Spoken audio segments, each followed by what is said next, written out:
Hello, I'm going to do a quick video. I apologize for the lighting. It's about the message, not about the lighting. It's going to be about conditioning your desire, and also I see mixed messages about how you should go about dropping your desire or not. And I know that there are some Nevelese out there that say something different. Just go what with resonates for you. I know from my experience and from the experience of other people that you do not have to drop the desire. You can just really walk around in the wish fulfilled all day, every day, and your desire will just show up. So you don't have to let it go or drop it at all.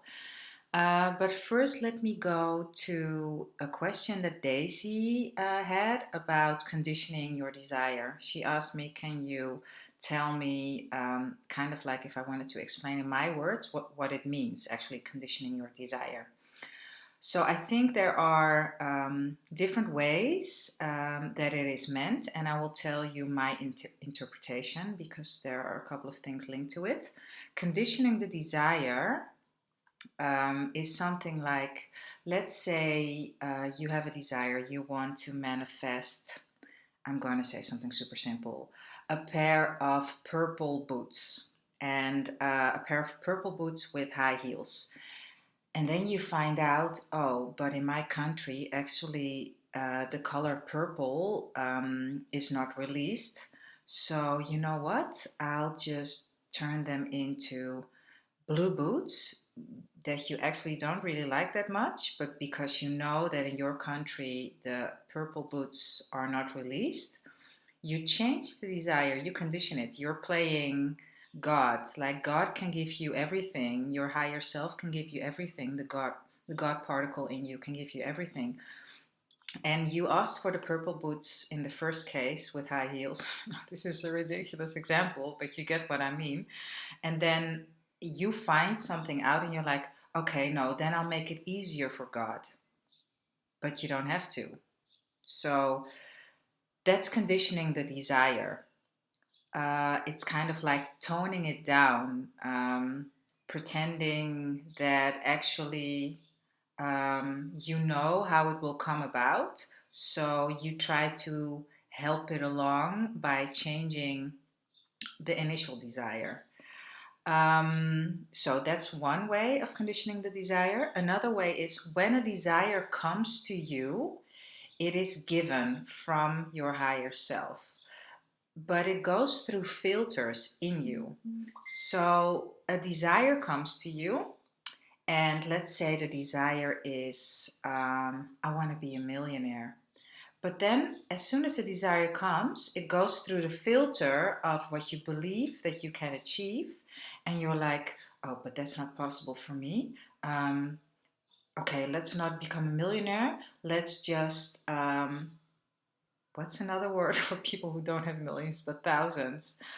So then you condition the desire thinking, I can't be a millionaire because that's not possible for me for whatever reason you make up in your head.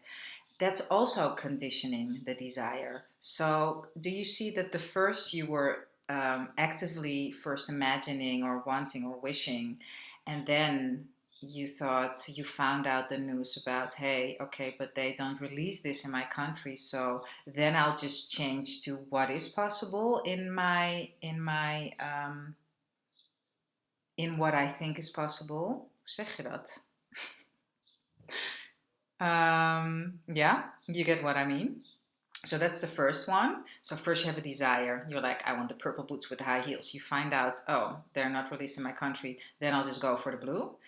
And the second one is a desire comes to you, and instead of letting the pure desire just feel like, ooh, I have this desire, because the desire comes from God. It comes from your higher being, and it knows that it's possible. But you are like, okay, but this desire is not possible at all. I will change it into something that is possible.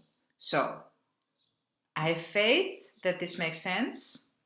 If you don't get it yet, replay the video until you get it.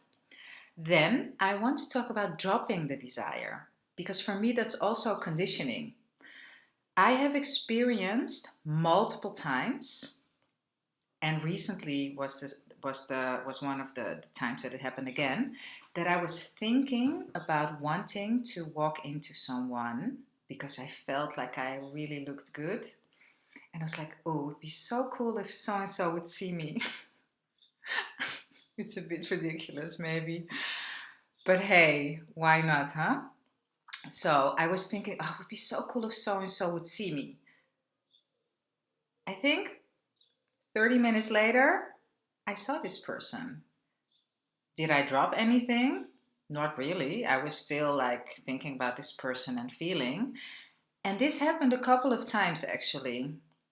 Different persons, but it doesn't matter. It happened. I didn't drop anything.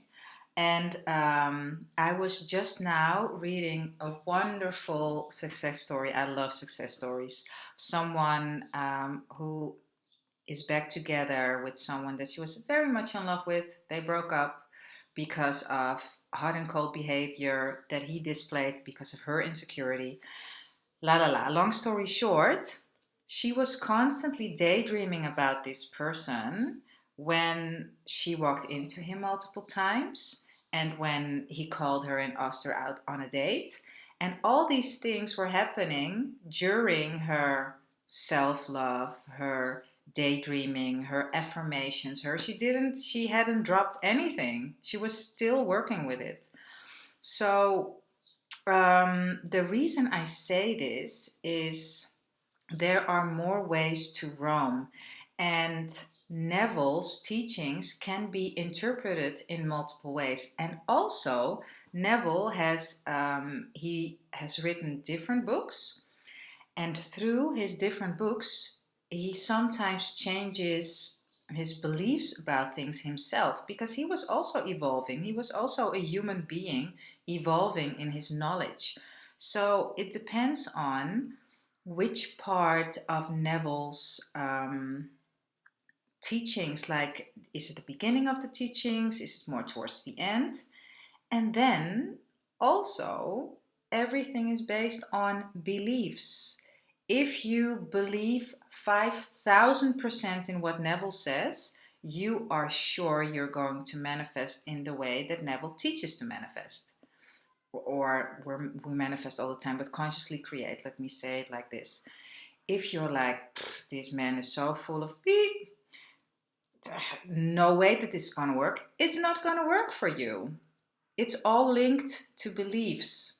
So that was it. Have fun with your conscious creations. And I trust that this video is super helpful for you. And I see you in here soon. Mwah!